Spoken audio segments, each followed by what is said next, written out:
It's a Deckcast. It's a Deckcast. It's a Deckcast. D-A-C-C-C-A-S-T. Cause I said it's a Deckcast. It's a Deckcast. It's a Deckcast. Deckcast. D-A-C-C-C-A-S-T. D-A-C-C-C-A-S-T. You're listening to Deckcast, produced by students of Danville Area Community College. Hey, welcome back to DATcast. I'm Erin Anderson. And I'm Landon Frazier. Our mission with DATcast is to create a platform that's made for students, created by students. We want you all to become more familiar with the faces you see every day here at DAC. With that being said, we are so excited to bring you today's episode. We are here today with our very own Guido. Guido, for those who don't know you or know about you, would you mind introducing yourself and telling us a little bit more about what you do here at DAC? Sure. Guido Esteves. I kind of do a lot of stuff. Originally, I got started off by esports. So it was, hey, start an esports program. But I tend to be kind of nosy, so I started putting my nose into things. Hey, what about this? And hey, you guys should have a recording studio. And hey, why don't you have a recording program? And then they brought me on marketing and then recruiting. So it's so that's what I like about here. I kind of get to do different stuff every day. So it's kind of all over the place. So loaded question. Our next question was, what does a normal day look like for you? But you don't have a normal day. You do everything. So like, you know, what I love about it is it allows me to be creative. So even just this morning, it was great. It's May the 4th. When we, it's like, okay, cool. How do we make, a TikTok for this? And we just brainstormed and came up, and then we put the costumes on and made it happen. So there's times I'm doing that. Later on, I'm going on TV to talk about some of the camps we're doing for the summer. So I do a lot of that. There's days where I have to set up a PA for an event. So like today I have to set up a PA for a DJ event that I'm DJing tomorrow. Sometimes I'm working on a new theme song for the college. So really every day is different. Sometimes it's, hey, how do we develop a curriculum for VR? And I go, I don't know, sure. And you figure it out. So it's real challenging. And again, I tend to get bored quickly. So this place really fits me because it's like, okay, I can spend my morning working on marketing, and then I'm going to spend the afternoon working on promotion, and then I have to teach pep band class, and then we're going to set up for a performance. So it's kind of like all over the place. You said that you prepare for camps you have in the summer. I didn't know we had camps here. What camps do you do? Oh, wow. Well, first off, we have tons of camps. And in the summer? Yes, Laura Henskin runs all that stuff to a point where all our camps were full last year. But it's all over the place. You have your art camps, you have theater camps. I have a whole bunch of music camps. So we have my first gay rock camp, which is basically started here at DAC. Now it's in Decatur and Champaign, but we've just put kids in the bands and they do a show. That's fun. We have a producer camp that's more kind of like learning how to record stuff, but then songwrite and how to use the gear to get to work with people just to make sounds and make music. We have a DJ camp. We're working on a beginner guitar camp. There's a camp for everyone, and that's the best part. I say this all the time. DAC puts the community in community college. It's not just about getting a degree and moving on to a four-year school. Mm-hmm. There's something for everyone in the community at DAC, whether it's even for our seniors, like there's trips and talks and everything. It's everything. So yeah, a lot going on in the summer. Those camps sound like something you would have done. Yeah, I would have done that if I would have known. I would have done the theater one. Oh yeah, and we do camps one. To show people how to do podcasting and YouTubing and. We should run a camp and teach them how to do that. Yeah, kind of as our totally. That's our thank you to. Yeah. Well, I'll tell you what. Even so, like for my rock camp, it's been going on 10 years now, now I've had a point to where 12, but we lost a year with COVID. Mm-hmm. I've had those kids now; they're playing gigs for me, and then this year I have a bunch that are coming to teach. That's so again, that's that community thing where full circle. Like you guys just said, we should totally come back. Yeah. That's what's cool about DAC. People want to come back and go, wow, you guys are almost done and still already going, ooh, I could come back and do that camp. Yeah. So yeah, it's it gives us the opportunity to give back to community. If you don't mind us asking, how did you kind of end up working at DAC? It was simple. So I've always I've been a musician my whole life, and there's always this uncertainty. But I've been doing it. I mean, my last day job I was like 26, 27. I'm almost 50. So. But I've always had this thing in the back of my head. What am I going to do when when it falls through? Mm-hmm. Luckily, if I had to course my music career, obviously there's a lot of this, but it's always kind of itched up, from the beginning to now. It's, but I had this plan to be a bar owner. Some friends of mine bought some bars and had me partner in, so I spent a couple years doing that, and that was going to be my old guy plan. And then our landlords decided they didn't want to have bars in the building. So I was like, well, now what? So I'm like, well, I should finish my degree. Because when I went to school the last time, I took 2 years and took all the music classes at Parkland. And at that point, I was already a working musician. So this was kind of like, I learned some skills. But then I was like, well, I should finish that. And I was here for my camp. And I was talking to Laura Henskin, and I was like, I got what to do. She's like, let's walk over to financial aid and just start, because that's going to work wherever you go. Mm-hmm. So we're walking over, and I look over. I'm like, isn't there some kind of job I can do here? She's like, what? She's like, anything about video games? I'm like, yeah. And so it turned into a part-time job, which also allowed me to get free school. So that's kind of how I ended up here. And like I said, I just kind of ended up, they let me, hey, can I try to do that too? Sure. You want to try to do this? Yeah. Or, hey, I think I could do this. Or like with marketing, I've been marketing myself since I was, high school, doing shows, promoting shows. I've worked for done stuff for hair companies, bars, restaurants. So it was a natural fit. So yeah, that's kind of how I ended up here. It's really just to be a student. So you went to school here? No, it all started at once. I was trying to figure out where to go to school. And then the job opportunity popped up, which gave me free school. So I was like, cool, I guess I'll go to DAC. It ended up, even as a student, great fit for me. As far as the schedules, the online, and the teachers here just care. They understand when we have life coming on, especially me. I mean, I technically have 2 jobs. I got my music stuff, and I'm here, and I'm a student. So I just had a teacher move class from Tuesday to Thursday because my van broke down. I was like, who does that? You would never get that or even care. So, outside of the professional side, being a student here, you guys know, it's just a great place to go. Mm-hmm. Absolutely. So you kind of talked a little bit about your musician side of things. Can you kind of talk about that and explain how you got into that and where that's led you? Yeah. Well, like most people, I started in band, school band. Mm-hmm. And then I got a bass, and I don't know, that instrument just made sense to me. So then when I was in high school, I started playing bars. I knew pretty young that I wanted to be a musician. I just had no idea what that meant or how to do it. There's this movie called The Blues Brothers. I was a little kid, and I watched it, and I was just like, I remember going, that is what I want to do. No, I didn't even play an instrument, nothing. I was just... Mine was watching the Grammys the first time. Yeah, it is weird how just it hits you, and you just go, I don't know, but I like that look. That looks like something. It just really spoke to me. So, I started playing in bands, started doing bar gigs, and then just kind of went from there. I was doing original music. And then I had some friends of mine got together, and we started a band called the Brat Pack, which was like an 80s band. It was a cover band. We all were working crappy jobs and going, how do we just make money playing music? And so we kind of dedicated ourselves to that, and it started from there. So then from playing, I started learning more instruments because I went back to school for a while and studied some music, and then started producing, everything in the studio from live gigs. I play as a bass player, but then lots of times I put together the bands and pick out the songs, or if it's working in the studio, it's, hey, you're a singer. Let's get your songs out. How do you, they might sing a song, and I go, you know what, you need this drummer, or you know what you need this background vocalist to really. And I find it's interesting. Sometimes I fire myself as a bass player because I'll be putting the stuff together, and I'll be like, you need this bass player for this. And my producer self fires the bass player, and I was like, what? Because it's weird. It's all the stuff I do producing almost is to serve the bass player.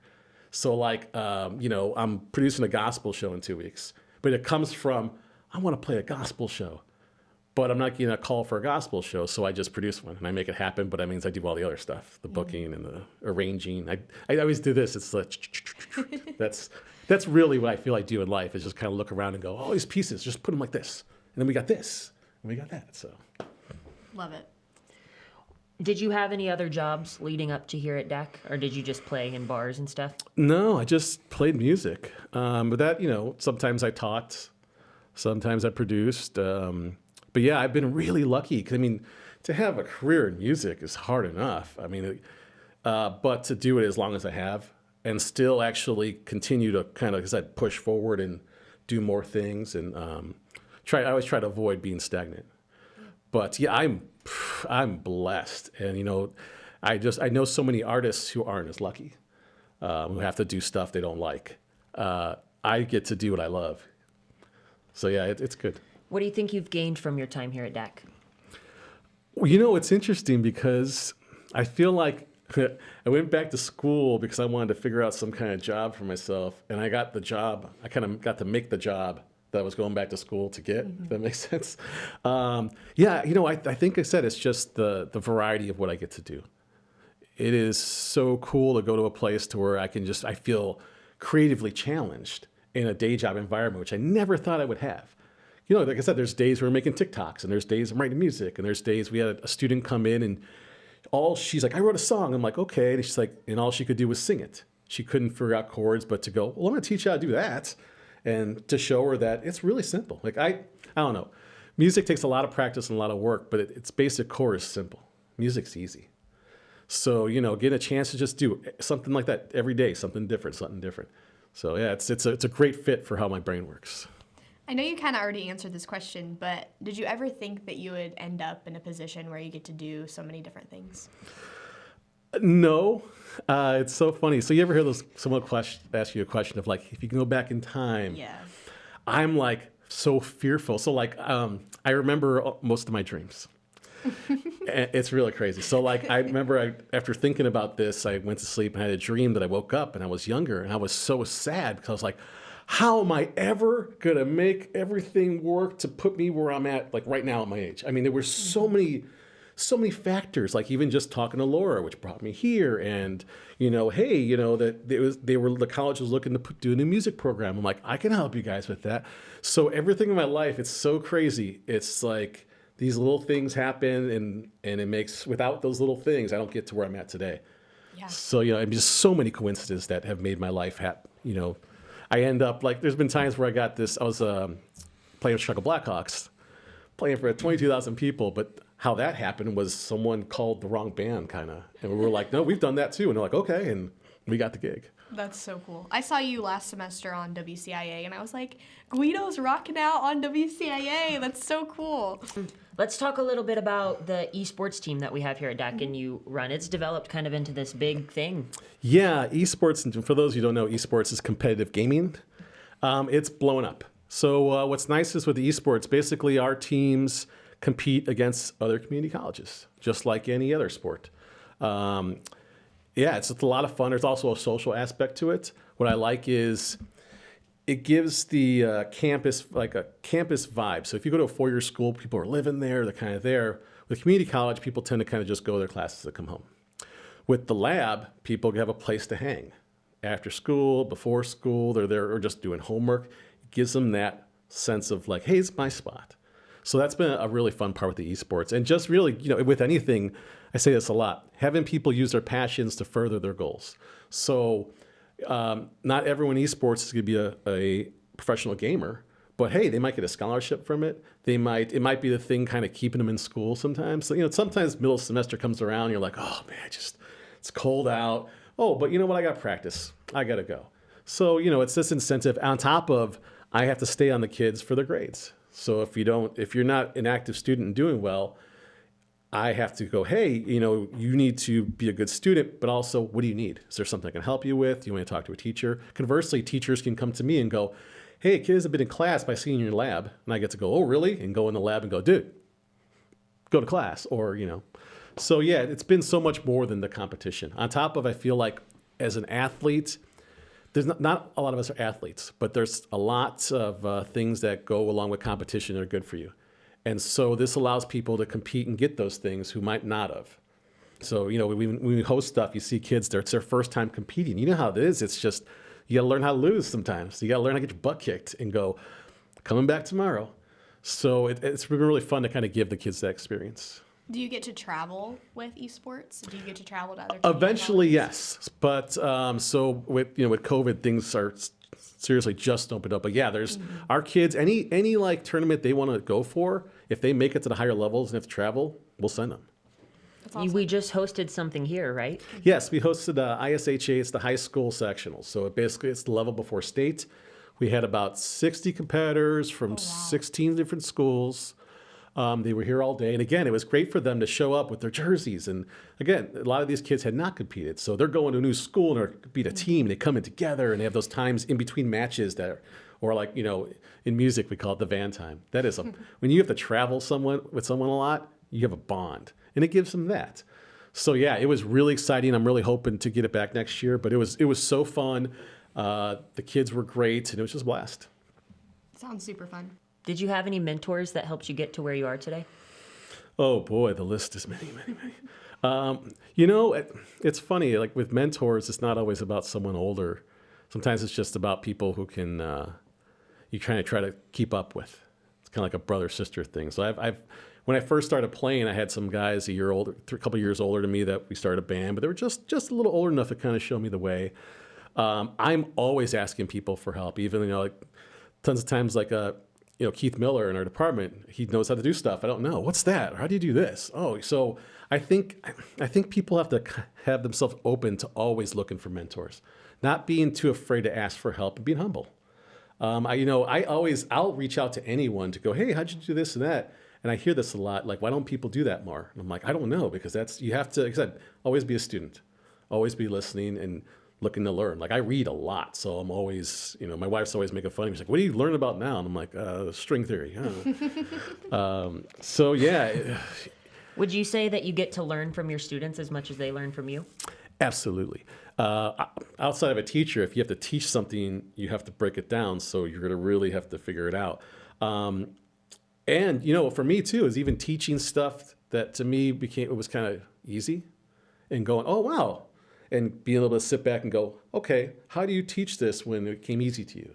Oh, So, yeah, I learn every day from them. And, really, it's the excitement I get. So our pep band just played their first bar gig. And I didn't realize, that I was like, wow, this is their first gig. Like, we play basketball games. Bar gigs are different. It's a gig. You're the show. They're there to see you. And we had a good crowd. And then they start playing, and they're all excited. And I'm looking around. I'm like, wow, like this is special. And we got to do that for them.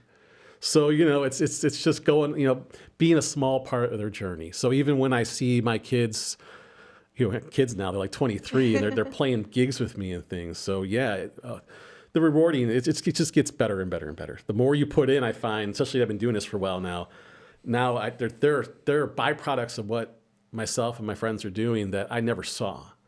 I never thought our camps would be in all these towns or all these other programs and all these other things. It just builds on itself. So, having feeding the system, but then the system coming around and feeding you has been really interesting and rewarding. Yeah, I was sad I didn't get to come to that gig, the pep band gig, because my best friend Savannah Baird sang in it. And she's great. And but I had rehearsal that night, so for the symphony concert. That's the problem when you're an artist, is that you end up not getting to go to so many things because you're like, I got a gig, I got a rehearsal, and it's kind of one of the drawbacks to being creative. Yeah. What's something that people might not know about you? Ooh, nothing I know what to say on air. My real name is Michael. That's probably one of the bigger ones. Most people don't even mention my last name. I always get... Is Guido a nickname or a middle name? Yeah, no, well, I've made it my middle name. But no, I got it when I was 13. I'll try to do the short version. So I had met a bunch of dudes who were my age. I'd moved to a new neighborhood. Mm-hmm. And so they took me to play baseball one day against these other kids, and my contacts were messed up. And I had these glasses that had a tint to them in the sun. And the glasses were similar to a character on SNL called Father Guido Sarducci. And it was really weird. This day, I just kept hitting doubles. So I was talking to the kid on second base. And he's like, those are like Guido glasses. I'm like, oh, yeah. So the weird part was I'm not a stellar athlete, but I just had a good day. So every time I did something, his kids would yell, Guido. And then my friends would yell, Guido. And that was it. It almost faded. Awesome. I moved to Champaign. It almost faded. And then my second year, I lived with my roommate's name was Mike, too. So my friends would call up, yeah, Mike there. Which one? Guido. And that was it. So it just stuck, and I just kind of leaned into it. It was because at the very least, Michael was like the most popular name for kids when I was born. So I grew up. I mean, everyone I know named Michael had a nickname. Big Mike, Little Mike, Mikey, you name it. They have to have a nickname. So this was at least a way for me. When you hear Guido, you at least go, what? Or huh? How do you say it? Especially, being in music and stuff, it kind of gives me that. I mean, my name, at least when you see it, is unique, Guido Esteves. And it's like, everyone's like, what is that? Yeah. My wife, when we first started playing the band together, she's like, yeah, this guy Guido called, wants me to be in his band. And his first response was, what's a Guido? I have some of the strangest friends that have like the weirdest nicknames because there's multiple people like I'm friends with and they all have they have the same name and there's all different funny nicknames. So I didn't know that about you. That's awesome. No. It's funny. So I was just saying this morning, so I have this coffee cup that says Michael on it. I can't find it. It's somewhere in the building. But I'm like, I'm screwed because no one's going to forget. So what's this, you know? So I'm like, let's say goodbye to that one. That's funny. Do you think that you've been as successful as you can be or want to be here in your position? I know that question's kind of, because you can always do more, but. No, I feel like I've had success here, but I'm never satisfied. Yeah. That's just me. It's the, if I get 20 kids on scholarship, I want 30. And then I want to go, hey, I only have 30. I want to fill it to get 40. I just always push myself. I can't help it. That's good. I feel like I don't know. Patience is hard for me when I just want to go do things. I guess the question should have been, are you proud of the successes that you had? Absolutely. Here? I mean, just because I feel like everything I'd done here it's new. And so there was no precedent. And I feel like I feel like I can start new things, but do the most important thing, which is to maintain them. And I talk about making sure they all work together. So like if I'm working with a marketing department, I can go, hey, when we're out recruiting, these things should look like this because I'm on the front lines and making the stuff work together. Yeah. What's some things that you like to do in your free time besides music? I just had some free time the other day and I was like, what do I do? And so I started writing my own stuff. But I like to smoke meats. So yesterday I smoked a brisket. I thought you were just going to say period. I thought I like to smoke. I just period. I just smoke cigarettes and stare into That's it. That's my free time. Just I smoking. contemplate things. No, I was like, oh, okay. Oh, that's hilarious. I was like, surely there's more to this sentence. Thank goodness. Smoking meats. It's definitely, it relaxes me. I like to have a beer and float. And like a pool? Yeah. Like I like to have, a drink and float to about here. Mm-hmm. And you just kind of sit and you're like, oh yeah. Just kind of stare out until, the Sounds sky. Relaxing. This is my place. If I'm right here, I'm good. Do you have a pool? Yes. And it's not up yet, but I'm excited to use it. Yeah. Of course. We just got one last summer, and we didn't really get to use it because it was raining all the time last summer. Yeah, I know. I go to my grandma's house to use her pool, and it poured all summer last year. Yeah, it's always a sad thing when you get up and you're like, we can't. Because for me, my schedule with, is really crazy because I do camps and gigs. Mm-hmm. It's a busy time for a musician, festivals, weddings. And so when I have a slot to go pool in, and it rains, it's always like, but then again, if I don't get that week, I don't get the week after. So, and then after it rains, the water's cold, and then it's the worst. Pools, but it's where when I get, like I said, when I get a chance to get in there, or I go to Vegas a lot. That's kind of one of my things. Fun. Actually, my free time, I go see music. That's I mean, when me and my wife have any vacation time, we go somewhere and we just go to Nashville or Vegas, just watch bands. So. I feel like you would be good. I don't know, by yourself or in your band or whatever, doing Vegas shows like, residencies? Oh, yeah. And we do some of that. So I produce, it's called Red Hot Winter. It is a Vegas-style variety show. And we actually have legit Cirque du Soleil performers. That's we use the same agents. Absolutely. I love all that stuff. I love bigger shows. And that show's different because it's medleys. So it's like first chorus, next song, next singer. First chorus, next song, next singer. Hey, look, a horn section. First chorus, next song, and then like a dancer shows up. And then so again, I talk about how I like putting stuff together. That's the best because I can kind of just go, all right, I got to figure out the songs. Okay, cool. All right, and then I got to figure out who's going to sing what. And then, okay, we're, where's that at? Good. Is that at the Fisher, the Palmer Arena? It's actually over at the City Center. It's usually the last weekend of February, but we're talking about doing it this October at the Fisher. Kind of working out again with a show like that. The Champagne show. It's a $110,000, $20,000 show. Yeah. Mm-hmm. We have a big staff. We have dancers. We have national comedians. Like I said, the Cirque performers. And it is. That'd be cool to be a part of. Yeah, it really would. Do you have any advice for people who want to get into music or, do it as a career? That's a great question. Yes. I'm asking you because I need some advice on how to do it as a career. Well, I think you need to figure out how to make money first, whatever that is. Whether that is I'm going to teach, whether that's I'm going to bartend. Yes. Have a job that is flexible. So when I was coming up, I kind of had 3 jobs. I would work like at the record store, and then I work at a bar, and I work at a flower shop. So I could go, hey, I'm going to be gone for 2 weeks. I'm going to Colorado. Okay, cool. I had, really go do it. That's the biggest thing is like, when I came up, I played every night I could. I didn't care. I was like, what do I get to play? Cool. Done. Learning all the styles, getting well-rounded, learning the business, learning how to promote, market, book yourself, how to, just get in people's faces. I mean, no one's going to hand it to you. And in fact, they're going to do everything they can for you not to get it. So that's the big thing is you can't let up. When you think you're there, you're not. You have to just get involved in as many different areas that you can. If you're a singer, figure out how you can sing weddings, but also sing, like rock clubs or whatever you want to do, and just network your butt off, man. Aaron, can I sing at your wedding? My wedding? When I you're don't know married? when that's gonna happen though. Probably like a while. See, But yes, actually, you here, can I'm going to give sing you an at my example. wedding. That was her long way of saying no, you cannot. No, so here, I'll tell you how to sell this. It's more of especially with a friend. It's like, man, I have this song I think would just perfect for me to sing at your wedding. Can you listen to this? Check it out. Do a recording of you do it. Because that way it's shown that you've taken some initiative, but then they can hear it and they go, oh my God, that's beautiful.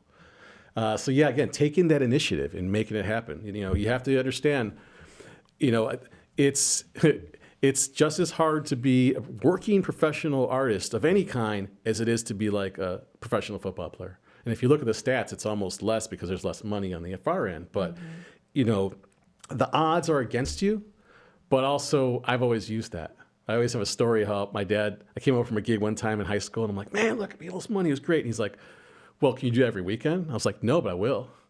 And they always told me I couldn't do it. They were supportive, but it was always like, you don't want your kid to go be a musician. It's a hard life. But he's telling me, well, that's why you're good, because you had that chip on your shoulder. And I'm like, oh, sure, take the credit for decades of work I've done. But there is something to that. One way to get me to do something is tell me I can't. Same. It is. Yeah. It's just like, oh, yeah? Okay, guess what? Even if I didn't want to do it, guess what? Now I have to do it. Yeah. So for a gospel show I'm producing, my music director had me on more of a rock song. And I was like, okay, I get it, but I can do the other one. Just so you know. And even though it was a good pick, and I understand where he's coming from, there was still a part of me I was like, what? Wait, what? What? So yeah, it is the worst. It is the worst. So it's just, I have no control. You can't do that. Oh, well, guess what? Yeah, that's motivation I think for everyone. To answer your question though, if you wear like that little white, like a white tux, like I wear to prom? Yeah. I saw that picture the other day and I was like, man. Yeah. Well, and you That'd do be that, so make good. sure you get if you're ever at a wedding and you cheap demo stuff, you go to the photographers and videographer and go, hey man, can you how much to give me like just 20 seconds? You get the pro shot. Yeah. Yep. When you're famous, you'll probably be famous by the time that like I get married, so that'll be perfect. Yeah. Well, then I won't have time to come back. I'll be like, Right? Be like, No, if you pay me no, $1 million, yes, I will come perform No, at your you wedding. definitely would perform at my wedding. You know, On something else too. here. Get yourself a Yeah. website, Yep. personal website. I think back to you saying you need to figure out a way to make money and stuff. I think that's why I'm in communications and stuff, because journalism I like too, so I was like, maybe that'll be my job, and then I'll also audition for The Voice or something on the side like I've done. I've had a lot of friends who've done on-air stuff, and most of them have theater training. It's that creative part. You have to be on. You gotta look, and even though those days, I would say the pro stuff is those days where you don't want to perform at all. It's just like, I just gotta fight with my wife. I don't want to go, but you have to go. Nope, it's your job. Get up there and suck it up. Yeah. Smile and look like you're having a great time. It's how it is in theater. You have like Yeah. 2 weekends of shows, and then you Yeah. get tired and burn out. But then you get in front of the crowd, standing ovations, the lights, and it just feels great. What are some long-term and short-term goals that you have here at DAC? Short-term goal is to finally finish my degree. Long-term goals are kind of lofty. Outside of personally, I want to start writing again, because I spent a lot of years writing for other people, because my goal was I want to be a producer and I want to write and get paid for it. And so, which was great. I got to do that stuff. But I'm ready to write kind of my own stuff, just to put it out, not to be a huge rock star, just to go, I want to play a couple shows and not have to make it something that's my drive. Just, I want to go write some stuff and play some stuff.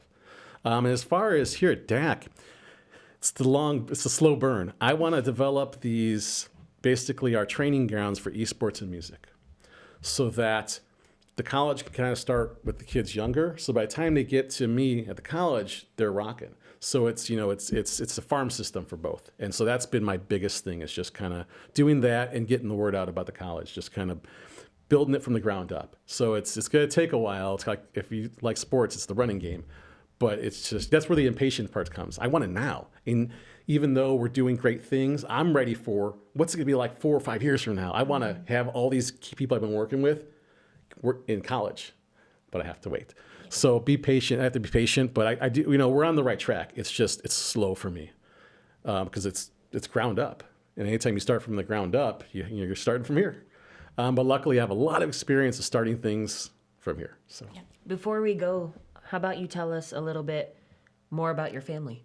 Oh boy, I've got a giant Hispanic family, and they love to party. They love to hang out. And it's kind of funny. So my wife would always get confused, because when I come home, I'm eldest male for both sides. So one of the few people who've left, Chicago. And so when I go home, it takes a couple phone calls from my house just to be full of people. I mean, like that. There's a lot of us. We're Hispanic. We breed. But my wife always had a hard time, because she couldn't tell who is my dad's side's Puerto Rican and my mom's side's Mexican. And she can never figure out who was on what side, because they all just came together at the same time. And also half my family will speak Spanglish, which is, I didn't know until I was younger, and I brought a girlfriend to my grandmother. And she just can't handle the conversation. I'm like, what's going on? And she's like, do you realize that she's talking Spanglish? She goes in and out in Spanish, English words. And I didn't realize it till, So, they talk. That's why I have to slow down when I talk, because at my house, they go, everything's quick. So, yeah, my house was always crazy. I grew up in an apartment building where my grandparents had the bottom floor, my aunt and uncle, and another family member middle floor, and we're up on top. So I just grew up in this big, giant family environment. So that's always what I've been used to, just a lot of people and a lot of craziness. And I love it. Totally. Awesome. It's I feel bad for people who, like, during the holidays, they're like, I have to go home. I'm like, I just went home, and it was like, hey, breakfast sandwich, how are you doing? You okay? You want to sit down? You want a drink? Or I love going home. It is one of my favorite things in the world. And just really, no matter what's going on, if I'm at home, it's cool. It's got to be fine. I'm a mama's boy. She's the first person I call. Like, oh my God, this is going on. It's going to be okay. And I'm just like, So, yeah, family's huge for me. And, even like a lot of my friends are family. Like my partner, I've been playing with almost 30 years. We've been in a band together. It's different, a couple different bands, different projects, but, he's my brother. My friend Pete, who I do rock hands with, same thing. We've been doing stuff for decades together. So these people I work with, but they are absolutely my family, straight up. It's probably the biggest thing for me. What do you hope to accomplish in the lives of the students you come in contact with here at DAC? Simple. Use what you love to get what you want. Use whatever passions you have. Keep them going, but use them to further your goals. Even if your goal is just to enjoy whatever you're doing. I want to give someone an opportunity, because I've gotten opportunities and I want to pay that back, or just simply just telling someone, hey, you're really good at this. I'll tell you, I had one teacher. I was doing The Wiz in high school, playing bass for it, and my band director, she's like, hey, you ever thought about being a professional musician? I'm like, that's all I think about. And she's like, well, my whole family are pros, and they just couldn't stop talking about you. So if you want to do it, you can do it. And I was like, I'll never forget that. And to be on the other end of that and going, no, you could totally do it. Here's how you do it. Also, saving them all. I have wisdom through failures left and right. And so it's nice to be able to kind of go, hey, you're going to skip all that. I'm just going to tell you how it really goes. Now, DAC. Yep. Awesome. You know how this works. Oh, yeah. You know exactly what we're about to do. Okay. Do you want me to start, or do you want me to start? It doesn't matter. Okay. Guitar or piano? Guitar. Guacamole or salsa? Salsa. Night owl or early riser? Both. Reality shows or documentaries? Oh, documentaries. Board games or video games? Video games. Weekends or holiday breaks? Holiday breaks. I don't really get weekends. Most of the parts I usually play. Android or iPhone? iPhone. Lunch or dinner? Dinner. No, that's a hard one, but puppies or kittens? Kittens. Not even hard at all. Thank you I so love much. baby animals, but Oh, yeah. dogs, well, Thank That's you. not safe. I really appreciate you coming on the show today. great to be here.